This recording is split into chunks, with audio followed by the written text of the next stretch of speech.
Well, today we're going to make up for the last two New Japan shows for the road to Wrestle Grand Slam and, of course, AEW Dark Elevation. So, all of that will be reviewed and discussed about on this episode of the Deleted Wrestle Zone.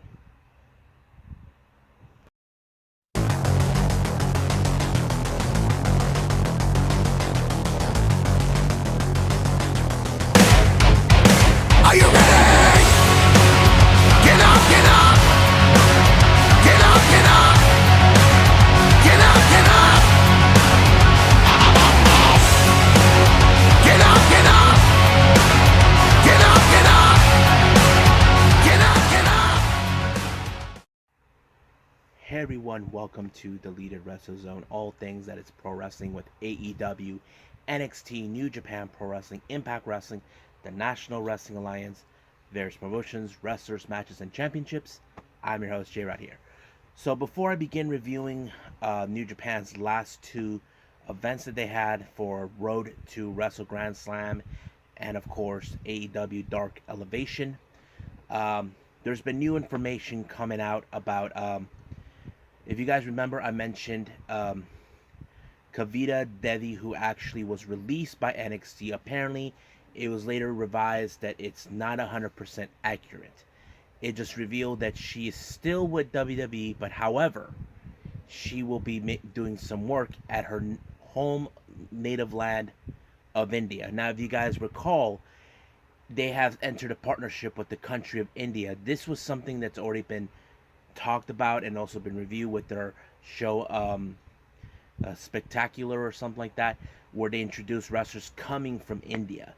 So that's a good thing that we get to hear now with, having them, work is for her to work. And I know there's been a lot of questions been regarding certain wrestlers, but I have to say with this one, I'm pretty much okay with the idea. You know, there's been more development going on. We were supposed to have, of course, from New Japan, Dominion, but apparently it also got postponed, simply the same way as Wrestle Grand Slam in Tokyo and all this other stuff. But it is what it is because they're still dealing with the surge down in Japan, and I know they're trying to contain the situation, but all we can do is wait and see what happens then. But right now, let's start with the New Japan stuff with Road to Wrestle Grand Slam.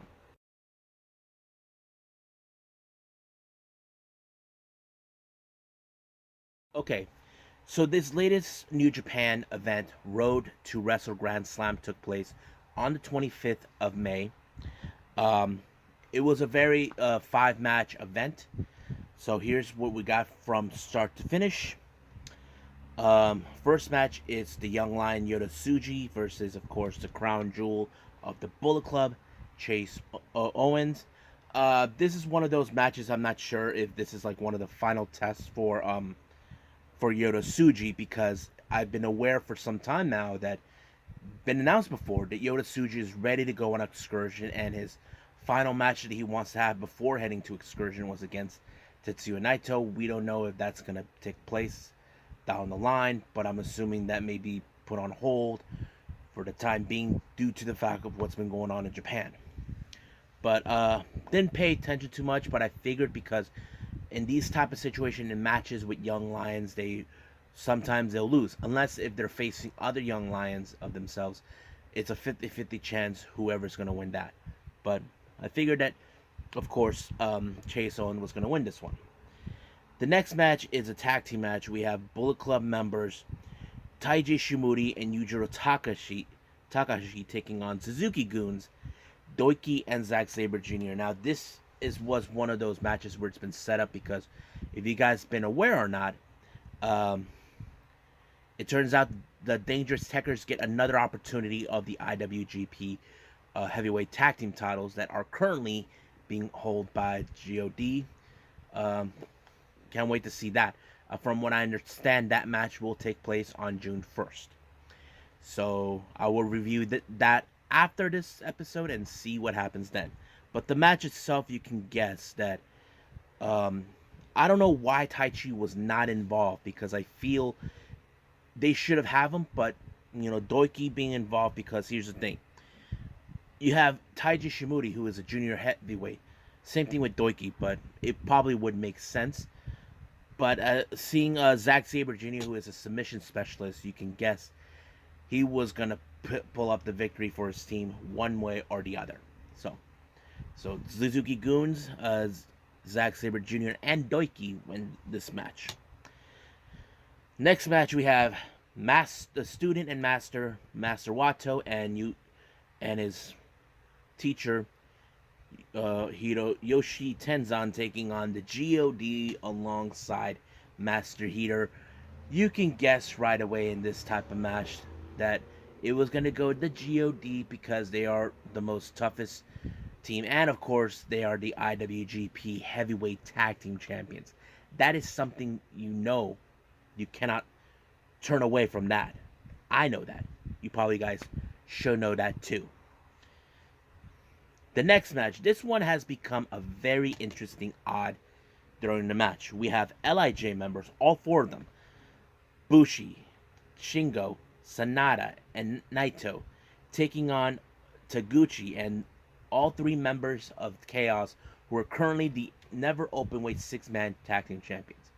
Now, I could tell you in this much that the match was really good, but however, the way it ended up in LIJ favor. But however, it appears the LIJ are in somewhat of odds with each other. Not like, how do I say, jealousy. More like, what the hell is going on? Shingo Takagi is still on pursuit for the vacant IWGP World Heavyweight Championship that was vacant due to the neck injury that Ospreay obtained at Wrestling Dudaku. So there's that. But there's also the seed of jealousy that you see between the other members. Like, you don't know what they're going to do. So that is like the very interesting story. Now, you can guess, is there going to be a problem with LIJ in this? I don't know. We have seen teams in the past, they'll kick out one member or the other. That's always been the case, but I don't know. But we'll see what happens. But there's more to this in the following night after that. The main event, we got the United Empire, the Great Khan, and Jeff Cobb taking on the Golden Ace, Hiroshi Tanahashi, and Kota Ibushi. Now, keep in mind, this rivalry between Cobbs and Ibushi has gone now a new height. As you probably don't recall, it was Ibushi who actually knocked out Cobbs out of the G1 climax during the tournament. But when Kota lost the IWGP World Heavyweight title to Ospreay, Cobbs hasn't forgotten. Instead of letting him walk away with dignity, he decided to attack him. And since Kota got better and health-wise, he decided to continue his feud with Cobbs. So I think at the moment, his pursuit for the IWGP World Heavyweight title is going to be on hold until he rights a wrong against Cobb, who had no reasons whatsoever to humiliate him after that match. But this match was very personal. Now, there was a moment as recently, not too long ago, Jeff Cobb decided to do his own version of the Kamigoye in front of Ibushi when he did it to Master Wato, to show him that he is a far more powerful competitor than Ibushi. But the moment happened is when Jeff Cobb had Tanahashi. And of course, when Cobb saw Ibushi has Great Khan, they both were about to do the Kamigoyes right in front of each other. But of course, Cobb, who's a lying piece of crap, decided, okay, you dropped him, I'm going to do the Kamigoye anyway. It didn't work, but this time Kota Ibushi got Great Khan and applied the Kamigoye. So basically, it ends in that way. But however, this feud is going to keep on going. Now, we were supposed to have this match sooner. Don't know when it's going to happen due to the changes that have been taken due to the surge that's been going on in Japan. But I will stay close to that as soon as more possible.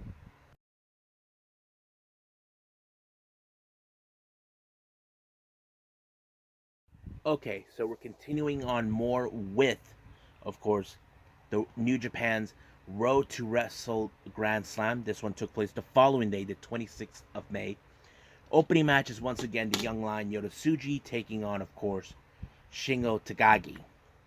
So basically, this is one of those matches where Yota Tsuji has to put up to the test on this one. I have to say it was a really good match, but however, you can guess right away that Shingo actually won this one.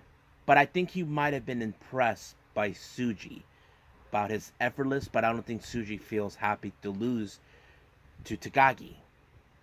You know, ever since Shingo joined the New Japan, ever since he became never openweight champion, that kind of changed his attitude, basically being the strongest competitor. And not only that, since he also jumped ship from junior heavyweight to heavyweight. So that's one of the things I've noticed about it. But we'll see what happens down the line with Tsuji and Takagi. The next match we have Bullet Club members Taiji Shimuri, Chase Owens, and Yujiro Takahashi taking on Master Wato, Hiroyoshi Tenzan, and Hiroshi Tanahashi. This is not a story build-up match, but you can guess that it was a really, really good match to watch, especially when it comes to seeing the Bullet Club tactics, but this time it doesn't work. This time the Ace was the one who picked up the victory for his team. Of course, everybody loves the Ace. That's always been the case. Now, the next match we have, of course, the rivalry is one half of the Dangerous Techers of Suzuki-gun. Zack Sabre Jr. once again teaming with Doiki, taking on God and alongside with Master Heater Yado at their corner. As you can guess, that Doiki would try to be tough enough to take on God, but you know how that rolls. But God was the one who is the strongest of them all, and it kind of fits in. But keep in mind, Dangerous Techers do have an opportunity for the IWGP Heavyweight Tag Team titles against the God. So that's a match we gotta pay attention. But however, in this particular match, Suzuki-gun's Zack Sabre Jr. and Doiki lost big time. And I kind of asked myself, where the hell is Taichi? You know, where is he? I know he's good friends with Zack Sabre Jr. Where is he? Now, the next match, once again, the rivalry continues between these two individuals. On one corner, we have the United Empire, Khan and Cobb, taking on, hey look, it's Hamna. Yeah, Tomoaki Hamna and Ibushi. Now, you can guess right away that this is one of those matches where it's going to be more interesting down the line. As you know, Jeff Cobb has becoming the most dangerous person, including when he wants to hurt Ibushi, where it hurts him the most, try to prove who has the better Kamigoye. Cobb calls his the Kabgoye. So, you got to pay attention to that match.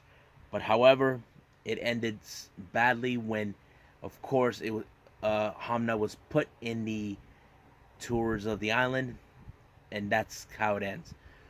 So I can't wait to see their individual matches. This, whenever it comes up, I'm excited for that. Now, the final match is a tag team match between LIJ members Sanada and Naito taking on Chaos members, 2/3 of the never openweight six-man tag team champions, Yoshihashi and Hiroki Goto. This is one of those tough matches where you know it's going to be good and everything else. As you know, I was surprised that Ishii wasn't involved, because there have been moments where we've seen Ishii and Naito getting in each other's faces. I don't know where he was. I don't know if he was given a night off, but this is a really good match. However, it was in fact Naito who pulled off the Destino and picked up the victory. But however, in post-match, he has decided to address the situation. As you all know, we all know Shingo Takagi is on pursuit of the vacant IWGP World Heavyweight title. Now, Naito confessed that it does make him jealous, so he kind of asked Bushi and Sanada where they stand. So basically, they made a drastic decision. They decided, instead they're going to pursue the never open weight 6-man tag team titles that are currently being held by the Chaos members Yoshihashi, Goto, and Ishii. Now, he did ask Tabushi and Sanada, what do they think? They both are in agreement. They say, why not? As it's no familiar, if you guys don't know this, LIJ did have one time those titles, but it was in fact on 2 occasions. It was Bushi and Sanada Bushi and of course Shingo alongside with Evil, but that was the time he defected. And also we had Bushi, Sanada, and Evil in the early times of LIJ. So it's no familiar task for them. But I can't wait to see that match that happens. But they called out Yoshihashi to speak up for his team. Would they accept the challenge? But of course, it was a trap. They beat him up. Of course, Hiroki Goto brought Yoshihashi's bow staff and whacked them all for this. So, but I think we're assuming that this is going to be a very interesting rivalry for these titles, and I can't wait to see it happens.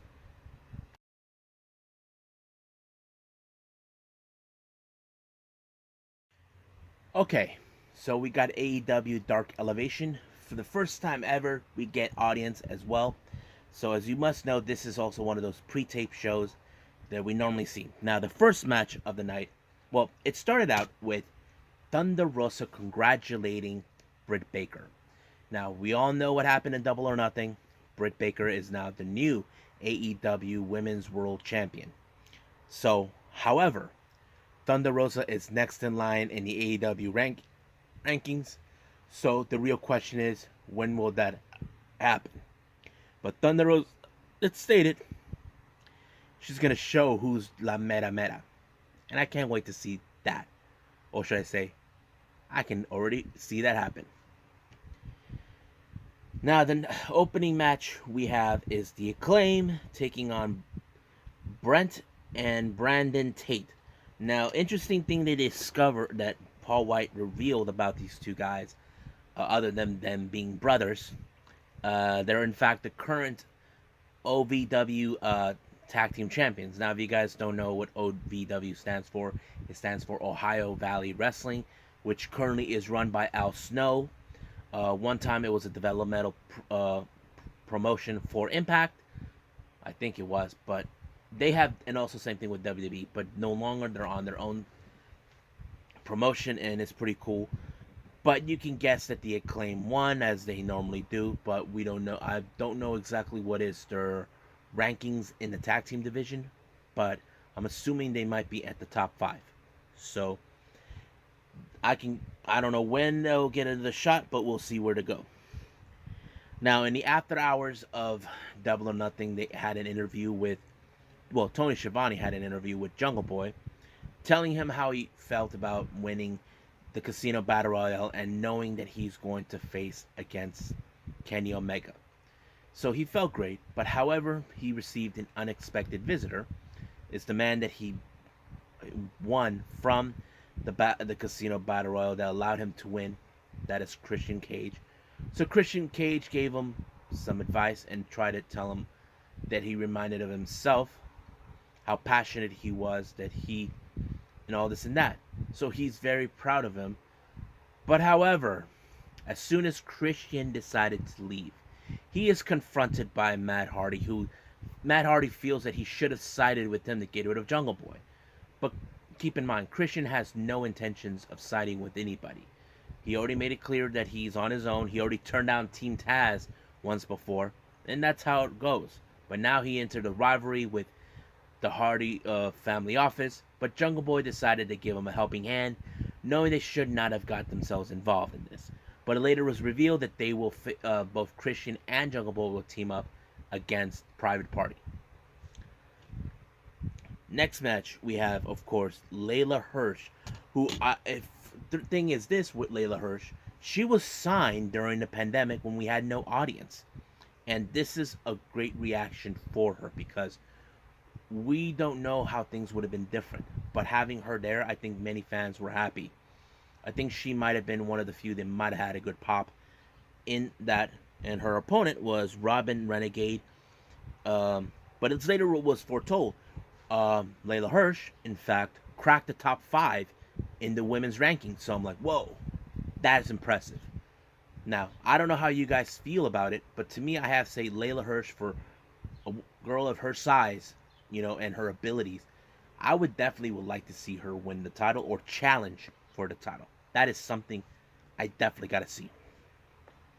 But it was a good match, but you can guess right away, as soon as it ended, she puts her in the armbar and it's over. That's how it rolls with Layla Hirsch. Now we get a little video package by Varsity Blondes. It appears that they have a little issue with one half of Chaos Project, and I'm talking about the Snake Man, Serpentico. Basically, something happened at the Battle Royale this past Sunday, and they are not too happy or pleased with it. But it's going to be a very interesting thing to watch. They are set to face them later on in the night, and I can't wait to get to that. Next match, we have La Mera Mera taking on Reka Tehaka. Now, you can guess that Reka Tehaka is a real tough competitor, but in this particular match, Thunder Rosa, she digs in and she becomes more tougher. And of course, we've seen her recently winning her matches with her new submission technique, the Peruvian something. I forgot what they calls it. And I'm assuming that's going to be a message to Britt Baker once she gets her hands on her to challenge for the AEW Women's World Championship. Now, as you know, Penta is no secret to everybody he come across. He is familiarized with his opponent of the night, Jack Evans. They both know each other during their time in Mexico. But of course, he has only one message, that he'll be ready for him, and he better be fearing the Cero Miedo. And that's what he's going to be doing.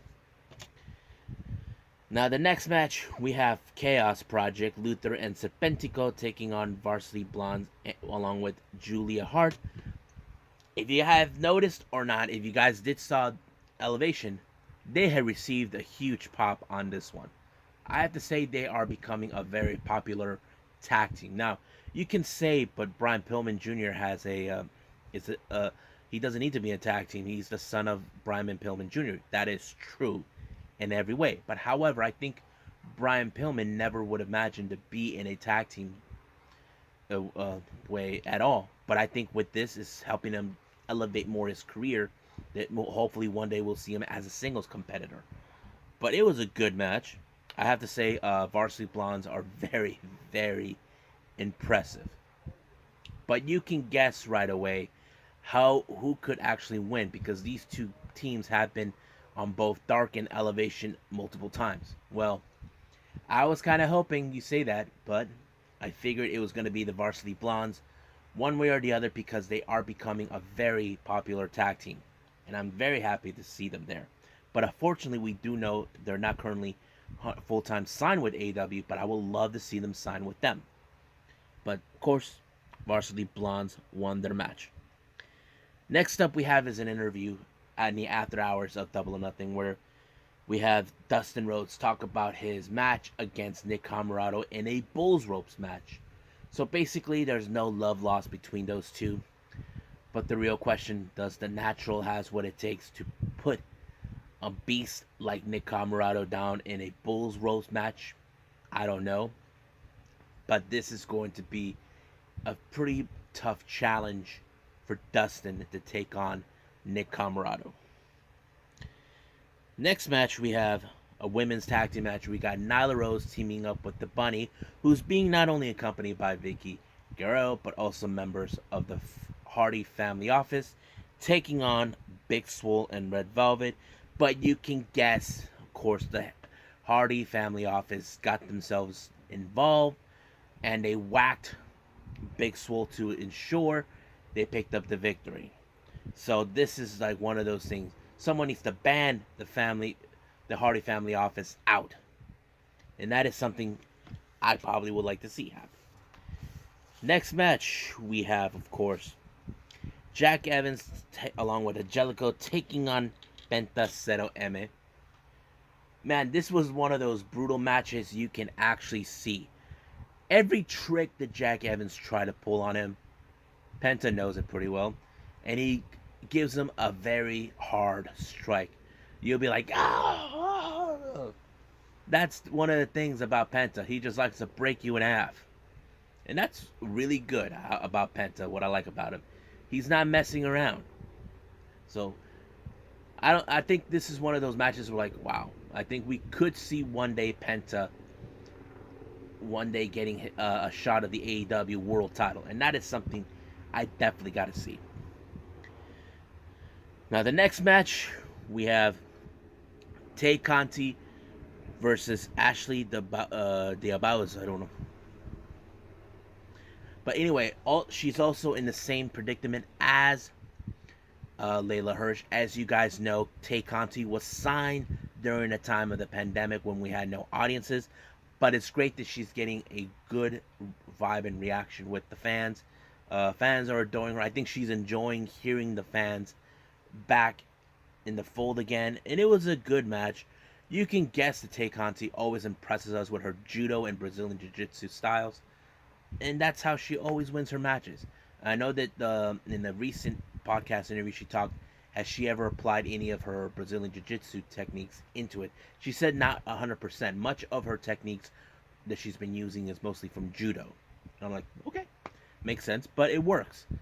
But I don't know. I think she's still currently in the top 5 rankings. I just don't know what rank. But I can't wait to see her once again another crack of the AEW Women's World Championship. And however, she did win her match.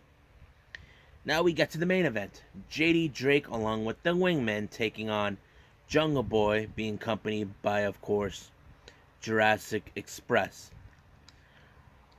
This match was also another version where you see the blue collar JD Drake taking on Jungle Boy. This is one of those matches where Jungle Boy had to dig in even deeper to challenge a big, huge guy like JD Drake.